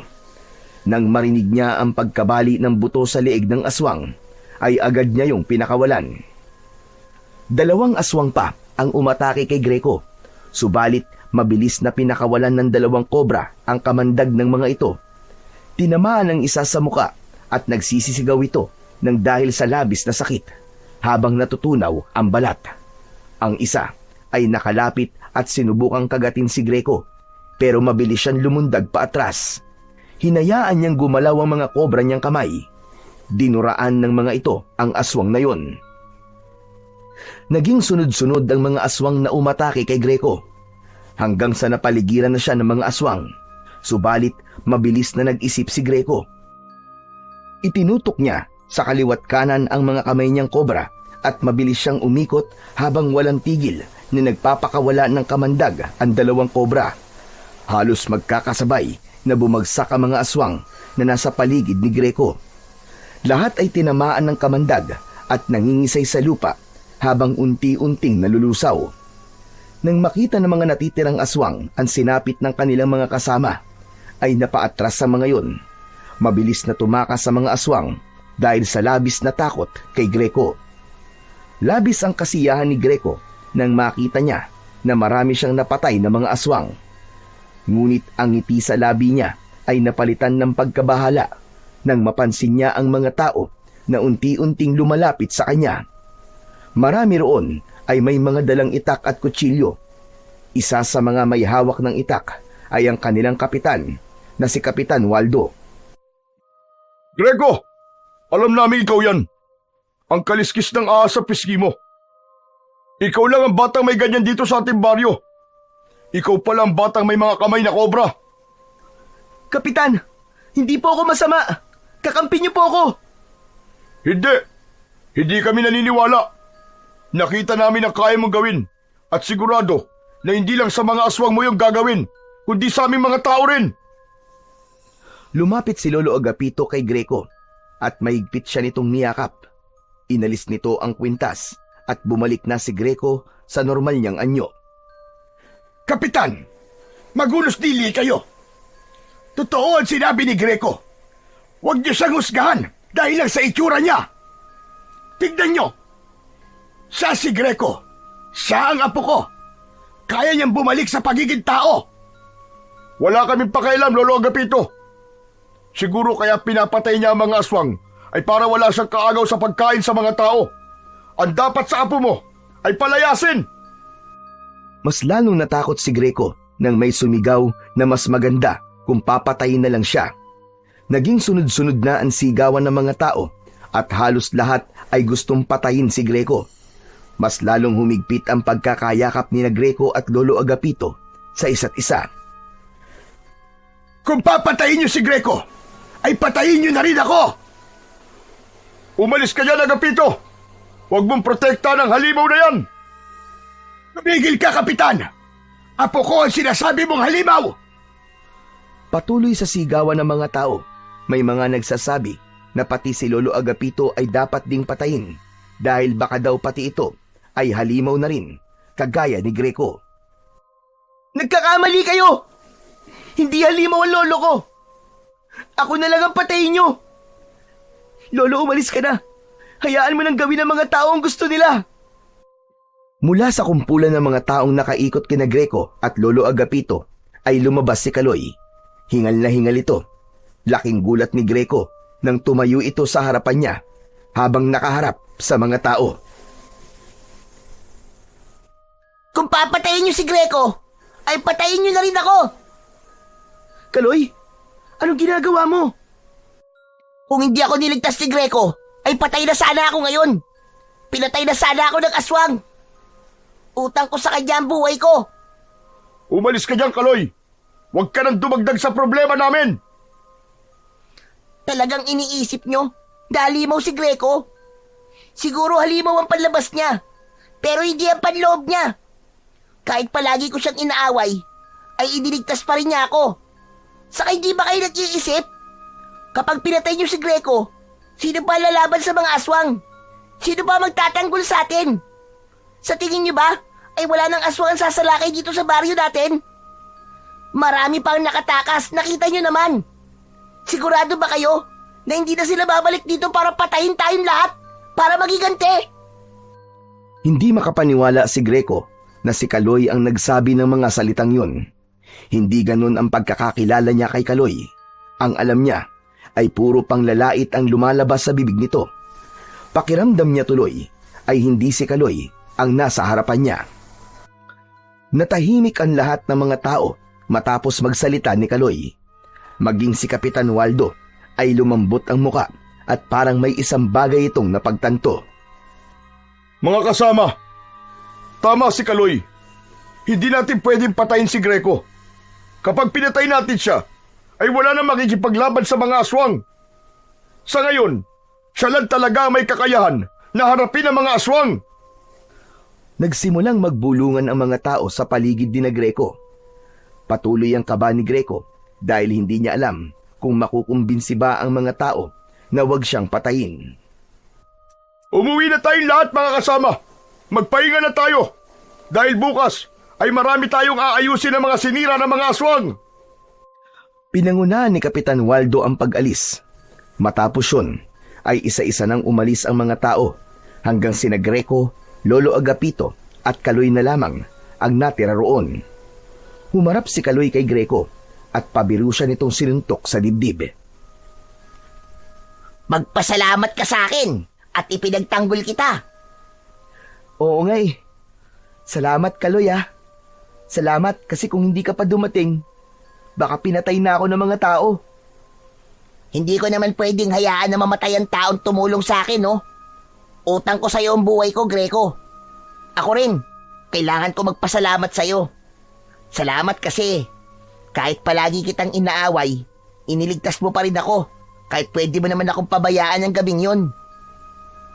Napangiti si Greco at nakipagkamay siya kay Kaloy. Sa kabila ng muntik na siyang patayin ng mga tao, ay napakasaya niya sapagkat nakahanap siya ng isang bagong kaibigan sa katauhan ni Kaloy na hindi niya inakala dahil simula nang magkaisip siya ay kaaway na ang tingin sa kanya ng batang si Kaloy. Kahit paano ay nakahinga ng maluwag sina Greco at Lolo Agapito. Labis ang pasasalamat nila kay Kaloy dahil kung hindi dahil dito ay malamang hindi maliliwanagan ang mga tao sa kung sino talaga si Greco. Sa mga sumunod na araw, matapos ang matinding laban sa mga aswang, ay hindi na muna lumalabas si Greco ng bahay. Greco, apo, hindi ka pa rin papapasok sa eskwelahan. Aba, 3 araw ka ng liban ah. Nahihiya pa rin po kasi ako lumabas, Lo eh. Panigurado po, alam na rin po sa school kung ano ko. Naiintindihan kita. Pero sana ay hindi magtagal na nakakulong ka lang dito sa bahay. Kasi sa totoo lang ay wala kang dapat na ikahiya. Para sa akin ay isa kang bayani, apo. Ngunit kahit hindi pa kayang lumabas ng bahay, ay nalilibang pa rin si Greco dahil madalas siyang puntahan doon ni Kaloy. Nakikipaglaro ito sa kanya at kinakausap din niya ito tungkol sa iba't ibang bagay. Ipinaalam na rin niya kay Kaloy ang tungkol sa kanyang ama at sa kwintas na siyang dahilan kung bakit nagbabago ang kanyang anyo. Tol, pwede ko kayang isuot yung kwintas mo? Malay mo, maging dragon naman ang mga kamay ko, di ba? Tapos, bubuga ng apoy. Nako, mas astig yun. Walang epekto ang kwintas na to sa ibang tao, Kaloy. Ginawa talaga to para sa akin ng tatay ko. Saka, wala kang dugon taong reptilian eh. Kaya, hindi to gagana sa'yo. Pero, maswerte ka. Kasi normal ka. Ako kasi, kailangan ko pang ipaliwanag sa mga tao kung sino o ano ako. Kailangan ko pang may magpatunay bago nila ako matanggap. Sus, at drama mo naman. Pero wag ka mag-alala. Pakiramdam ko, nag-iisip lang ang mga tao. Darating din ang araw na matatanggap ka rin nila. Sana nga, para naman nakakalabas na ako. Pwede ka naman lumabas eh. Walang pumipigil sa'yo, no? Saka walang mananakit sa'yo. Subukan lang nila at makakalaban nila ako. Bahagyang natawa si Greco sa sinabing yun ni Kaloy. Isang umaga, habang naglilinis si Greco sa loob ng bahay, ay narinig niya ang yabag ng mga paa sa labas. Pumasok si Lolo Agapito at hinila nito si Greco sa labas. Doon ay sumalubong sa kanila ang mga tao sa baryo. Isa-isang lumapit ang mga yon kay Greco upang humingi ng paumanhin. May ilan din na nagpasalamat sa kabayanihan niya. Dahil doon ay hindi na napigilan ni Greco ang mapaluha dahil sa labis na kasiyahan. Nakaramdam siya ng paggaan sa dibdib dahil nakita niyang tanggap na siya ng mga tao sa kanilang baryo. Isang gabi, mahimbing na natutulog si Greco sa tabi ni Lolo Agapito. Tahimik ang paligid at walang senyales na may sasalakay ng mga aswang. Simula ng malaking laban ni Greco sa mga aswang, ay tila natakot nang bumalik sa baryo nila ang mga yon dahil sa kanya. Ngunit sa gitna ng pagtulog ni Greco, ay bigla siyang napabalikwas ng gising. Habol niya ang paghinga na parabang pagod na pagod siya. Hanggang sa nakarinig siya ng huni ng mga ahas sa labas ng kanilang bahay. Nagtaka siya dahil sa tagal na nilang nakatira doon ay wala siyang nakitang ahas. Tumayo si Greco, sumilip siya sa bintana at may nakita siyang isang matangkad na lalaki na nakatayo sa harap ng kanilang bahay. Madilim, kaya hindi niya gaanong makita ang mukha ng lalaki. Habang nakatingin siya sa lalaki, ay may puwersa na nagtutulak sa kanya na lumabas. Dahil sa kagustuhan na malaman kung sino ang lalaking nasa labas, ay nagdesisyon si Greco na lumabas na ng bahay. Marahan siyang naglakad palapit sa lalaki at habang palapit siya ng palapit rito, ay nakita niya ang mga mata nito na parang ahas. May kaliskis din ito ng ahas sa braso at leeg. Kapansin-pansin din ang buntot nito na nakasayad sa lupa na alam niyang sa ahas din. Biglang kumabog ng malakas ang puso ni Greco. Ang unang pumasok sa isip niya ay baka yun ang kanyang ama na si Serpino. Mabuti naman at lumabas ka, Greco. Alam mo bang matagal na kitang hinahanap?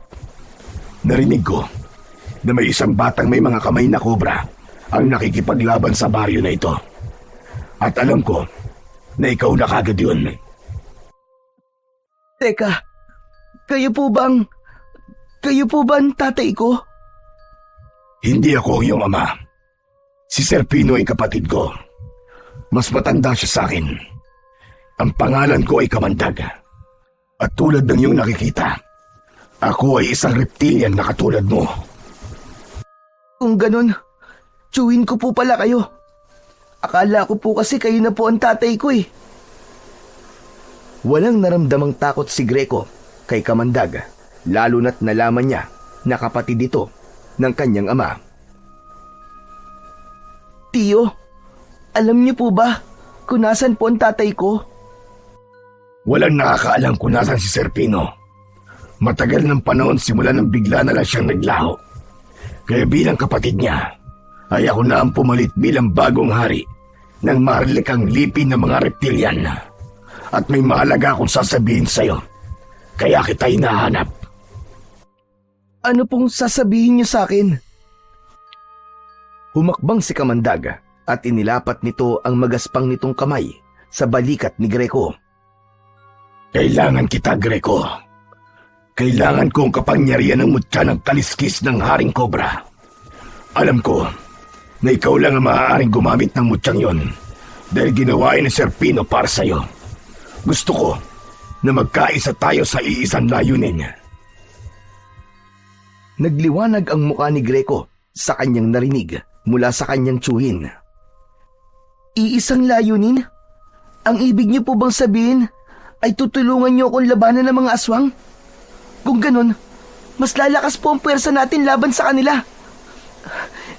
Tiyo Kamandag, sigurado ako na mas lalo silang matatakot na sumalakay sa baryo namin. Yan ba ang layunin na iniisip mo? Yan ba ang itinanim ng taong nagpalaki sa'yo? Greco, hindi mo naiintindihan. Tayong mga reptilian ay kalaban ng mga tao.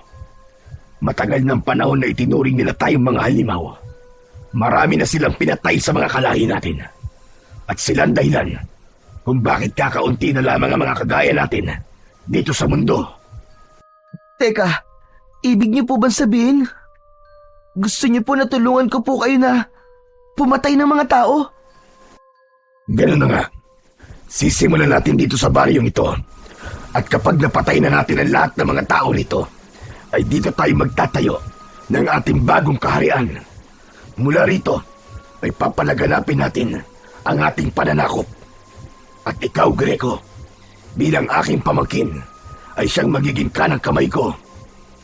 Kapag nagtagal, ay hindi imposibleng ikaw ang susunod na magiging hari ng ating lipi ng maharlikang lahi ng reptilian. Bahagyang napaatras si Greco sa mga sinabi ni Kamandag. Pero, ang sabi sa akin ni Lolo Agapito ko, ang gusto ng tatay ko ay magkasundo-sundo ang mga tao at ang mga taong reptilian. Kaya niya ibinigay sa akin ng kwintas ay upang ipakita sa mga tao na kahit nakakatakot ang aking itsura, kapag suot ko ang kwintas ay kakampi nila ako. Nilinlang ka lamang ng iyong lolo. Hindi yun ang layunin ng iyong ama. Maniwala ka sa akin dahil ako ang kadugo mo. Nilikha tayo upang pumatay ng mga tao at hindi makipagkasundo sa kanila dahil napaka-imposible nung mangyari. Kaya sumama ka na sa akin, pamangkin. Simulan natin ang pananakop sa baryong ito. Hindi! Ayoko sumama sa iyo, Tiyo Kamandag. Hindi ako naniniwala yan ang gusto ng tatay ko. Mabait siya. Yun ang sabi ni Lolo sa akin. Nanlaki ang mga mata ni Kamandag. Tila hindi nito inasahan ang sagot na yon mula kay Greco. Mukhang talagang nalaso na ng lolo mo ang utak mo. Maniwala ka sa akin, Greco. Kalaban natin ang mga tao. Darating ang araw, nahalimaw na naman ang magiging tingin nila sa'yo. At sila mismo ang papatay sa'yo. Kung sasakupin mo ang aming baryo at papatayin mo ang mga tao rito, ay handa akong kalimutan na kadugo kita. Lalabanan kita. Baka nakakalimutan mo na may dugo rin akong tao. At mas naniniwala ako sa lolo ko kaysa sa'yo na ngayon ko lang nakilala. Umalis ka na, Tiyo Kamandag, at wag mo nang tangkain na bumalik pa rito. Dahil sa susunod na paghaharap natin, ay hindi na ako magpipigil lalabanan ka. Pagsisisihan mo na hindi ka umanib sa akin, Greco. Ito ang tandaan mo. Hindi pa ito ang huling beses na magkikita tayo. Tumalikod na si Kamandag at naglakad palayo. Nang makalayo na ito, ay biglang naging ahas ang pang-ibabang katawan nito at mabilis itong gumapang hanggang sa tuluyan itong nawala sa paningin ni Greco. Hindi muna umalis si Greco sa kinatatayuan niya. Nanatili siyang nakatingin sa lugar kung saan nawala si Kamandag. Mabilis ang tibok ng kanyang puso. Sa kabila ng tapang na ipinakita niya kanina kay Kamandag, ay hindi niya kayang itanggi sa sarili ang takot na unti-unting bumabangon sa kanyang dibdib. Malakas ang pakiramdam niya na hindi pa rin tapos ang kaguluhan sa kanilang baryo dahil sa pagdating ni Kamandag doon ay tila isang panibagong dilubyo ang kailangan nilang harapin. Kinabukasan ng umaga, habang nag-aalmusal, ay agad na ikinuwento ni Greco kay Lolo Agapito ang tungkol kay Kamandag. Lahat ng napag-usapan nila ay ipinaalam niya sa kanyang lolo. Mabuti na lang at hindi ka naniwala sa mga sinabi ng Kamandag na yon. Hindi totoo na gusto ni Sir Pino na patayin ang mga tao. Ilang beses ko nakausap ang tatay mo noon, pero palagi niya sinasabi na wala siyang ibang nais kundi ang kapayapaan sa pagitan ng mga tao at ng mga reptilian. Kaya nga po, ang sabi niya, magkikita daw po kami ulit. Sigurado po ako na babalik siya dito. Wala po akong pakialam kung kailangan ko siyang labanan. Ang ikinakatakot ko lang po ay baka idamay niya kayo. Huwag mo akong alalahanin, Greco. Kaya ko ang sarili ko. Basta, kapag bumalik siya at subukan kanyang saktan, ay huwag kang magdadalawang isip na lumaban sa kanya. Matapang na tumango si Greco. Sa kabila ng takot niya sa nagbabantang kaguluhan sa baryo nila, ay pilit pa rin niyang nilalakasan ang kanyang loob. Alam niya na hindi siya nag-iisa sa laban na to, lalo na't ramdam na ramdam niya ang pagtanggap ng mga tao sa baryo nila sa kung ano o sino siya. Maghapon na hindi mapakali si Greco, pakiramdam niya, anumang sandali ay may masamang mangyayari. Isang hapon, bumisita si Kaloy sa bahay nila para makipaglaro. Naglaro sila ng holen sa harapan ng bahay ni Greco at hindi na nila namalayan ng oras. Kung hindi pa lumabas si Lolo Agapito, ay hindi sila hihinto sa paglalaro. Greco, apo! Nakahain na ang hapunan! Bukas na kayo maglaro ni Kaloy! Uuwi na pala ako, Greco. Gabi na pala. Kaloy, dito ka na kaya maghapunan? Marami naman akong niluto. Salamat na lang po, Lolo. Sa bahay na lang po. Nakakahiya po kasi. Lechong kawali ang ulam namin. Ay sige po, tara po. Kain na po tayo. Nauna pang pumasok si Kaloy sa bahay nila nang malaman nito kung ano ang ulam. Pagdating ni Greco at Lolo Agapito sa kusina, ay nakaupo na ron si Kaloy at sumasandok na ng kanin. Umupo na rin sila at nagsimulang kumain. Habang tahimik silang kumakain, ay biglang natigilan si Greco dahil sa mabigat na presensya na kanyang nararamdaman. Binitiwan na muna niya ang kutsara at luminga na parang meron siyang hinahanap na hindi niya alam kung ano. Apo, bakit tumigil ka sa pagkain? May problema ba? Hindi ko po alam, Lolo. Bigla pong bumigat ang pakiramdam ko eh. Hehehe, paano hindi bibigat ang pakiramdam mo? Eh, ang dami mo na yatang nakaing taba ng baboy. Na-high blood ka na yata. Puro ka naman kalokohan, Kaloy. Hindi ako nagbibiro. Parang may kakaiba talaga sa paligid. Sandali lang po, Lo, ah. Titignan ko lang po dun sa labas. Tumayo si Greco at nagpunta siya sa pintuan. Natigilan siya nang makita si Kamandag na nakatayo sa harapan ng kanilang bahay. Nakangiti ito sa kanya, kaya kita niya ang dalawang matutulis nitong pangil. Lumalabas-labas pa ang dila nito, nakagaya sa ahas. Ang mga kamay nito ay may itim na matutulis na mga kuko, na gaya sa isang bayawak. Sinasabi ko na nga ba? Kaya ang bigat ng pakiramdam ko ay nandito ka na naman. Hindi ba? Ang sabi ko sa'yo ay babalik ako. At dahil salungat ka sa gusto kong mangyari, ay kailangan kitang patayin dahil paniguradong magiging hadlang ka lamang sa mga plano ko. Mula sa likod niya ay narinig niya ang papalapit na sina Lolo Agapito at Kaloy. Sino ba yung kausap mo dyan, Greco?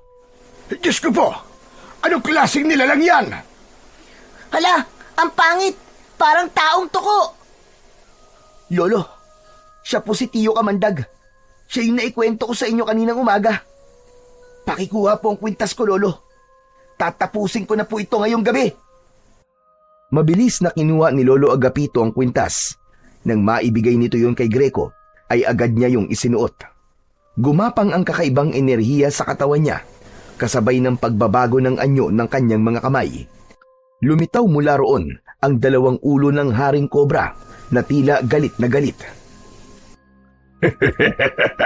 Akala mo ba ay natatakot ako sa iyo, Greco? Mas malakas pa rin ako sa iyo kahit nasa iyo pa ang kwintas ng iyong ama. Huwag kang puro salita! Patunayan mo yung sinasabi mo sa gawa! Ngumisi si Kamandag. Hinubad nito ang damit nito at doon nila nakita ang nangingintab nitong katawan dahil sa kaliskis nito na gaya ng sa ahas. Nang biglang sumugod si Kamandag, ay hindi agad nakapag-isip si Greco. Isinalag niya ang braso niya sa matutulis na kuko ni Kamandag at napasigaw siya sa sakit. Nang masugatan siya nito, agad namang lumayo si Greco sa bahay nila upang hindi na madamay pa sina Lolo Agapito at Kaloy na takot na pinapanood ang kanilang laban. Muling umatake si Kamandag. Malakas siya nitong sinipa sa kanyang tiyan. Humagis siya at nagpagulong-gulong sa lupa. Napaubo si Greco. Lumapit sa kanya si Kamandag at sa isang iglap, tutusukin sana siya ng buntot nito, pero mabilis na nakaiwas si Greco. Gumulong siya pakaliwa at agad na tumayo. Simula pa lang, pero parang susuko ka na kagad, Greco. Anong susukod sinasabi mo? Nagsisimula pa lang mag-init ang katawan ko, kaya huwag kang maging kampante, Kamandag! Si Greco naman ang umatake. Tumakbo siya papunta kay Kamandag at nang bubugahan na nito ng Kamandag ng kamay niyang kobra ay mabilis na nahawakan ni Kamandag ang ulo ng ahas ni Greco. Hinila nito yon, sabay balibag kay Greco sa lupa. Tama na yan! Huwag mong papatayin ang apo ko! Huwag kang makialam dito, tanda. Matapos kong patayin ang apo mo, ay ikaw naman ang isusunod ko. Pati na yung batang katabi mo. Hala, bakit pati ako nadamay? Wala akong kinalaman dyan. Pilit na tumayo si Greco kahit masakit ang kanyang buong katawan. Labis ang pagkadismaya niya sa sarili dahil pakiramdam niya ay wala siyang laban kay Kamandag. Sa muling pagtama ng mata ni Kamandag sa kanya, ay ngumisi ito na parabang minamaliit siya. Alam ko na hanggang ngayon ay hinahanap mo pa rin ang tatay mo, Greco. Kung ako sa'yo, huwag mo na siyang hanapin dahil ako mismo magdadala sa'yo kung nasan siya sa oras na mapaslang na kita. Anong pinagsasasabi mo? Matagal ko na siyang pinatay. Patay na si Serpino. Pinatay ko siya lihid sa kaalaman ng mga kalahi naming mga reptilian para ako na maging hari. Patay na ang tatay mo. Sayang nga lang, hindi mo nakita kung paano siya magmakaawa sa akin na huwag ko siyang paslangin dahil gusto ko pa niyang balikan. Nanlaki ang mga mata ni Greco. Sandaling tumigil ang mundo niya at isang matinding galit ang sumiklab sa kanyang puso. Hayop ka! Wala kang puso! Papatayin kita! Malakas na sumigaw si Greco. Kasabay ng matinding galit ay ang biglang pagbabago sa kanyang katawan. Naramdaman niya ang pag-init ng kanyang dugo. Umilaw ang kintas sa kanyang leeg at tila may enerhiyang dumaloy sa kanyang mga ugat. Unti-unting nabalot ng makintab na kaliskis ng ahas ang buong katawan niya. Mula leeg, dibdib, braso at hanggang sa paa. Napaluhod siya sa lupa habang tinutubuan siya ng isang mahabang buntot ng ahas sa kanyang likuran. Humihingal na tumayo si Greco na isa ng ganap na mandirigmang taong reptilian. Ang kanyang mga mata ay sobrang liwanag at kasing dilaw ng mata ng hari ng mga kobra. Umigkas ang dalawang kamay niyang kobra at lumabas ang mahahaba ng mga dila. Hindi maaari. Tila naabot mo na ang rulok ng iyong kapangyarihan. Paano ito nangyari? At tapusin na kita, Kamandag! Sisiguraduhin ko na ikaw naman na magmamakaawa sa akin ngayon! Nang sumugod si Kamandag ay mataas na tumalon si Greco upang iwasan ito. Bumulusok si Greco papunta kay Kamandag at gamit ang kanyang buntot ay malakas niya tong hinampas sa katawan na naging dahilan para tumilapon si Kamandag at sumalpok sa isang puno. Hindi na nag-aksaya pa ng pagkakataon si Greco. Gumamit siya ng malalakas na kombinasyon ng pag-atake. Inadyakan niya si Kamandag habang ang dalawang ahas niyang mga kamay ay walang tigil sa pagkagat dito. Sa bawat pag-atake ni Greco ay mas lalong nahihirapang makabangon si Kamandag. Hanggang sa itinaas ni Kamandag ang isang kamay. Tama na! Tama na! Susuko na ako, parang awa mo na, Greco. Huwag mo akong papatayin. Mawawala ng hari ang lipi ng mga taong reptilian kapag pinaslang mo ko. Ganyan din ba ang sinabi ng tatay ko sa'yo? Nung nagmamakaawa siya sa'yo, na huwag mo siyang papatayin? Itinutok ni Greco kay Kamandag ang dalawang ulo ng haring kobra. Sabay na bumukas ang bibig ng mga yon at binugahan si Kamandag ng kulay berding likido na diretsyong bumalot sa buong katawan ni Kamandag. Nangisay si Kamandag habang sumisigaw sa labis na sakit.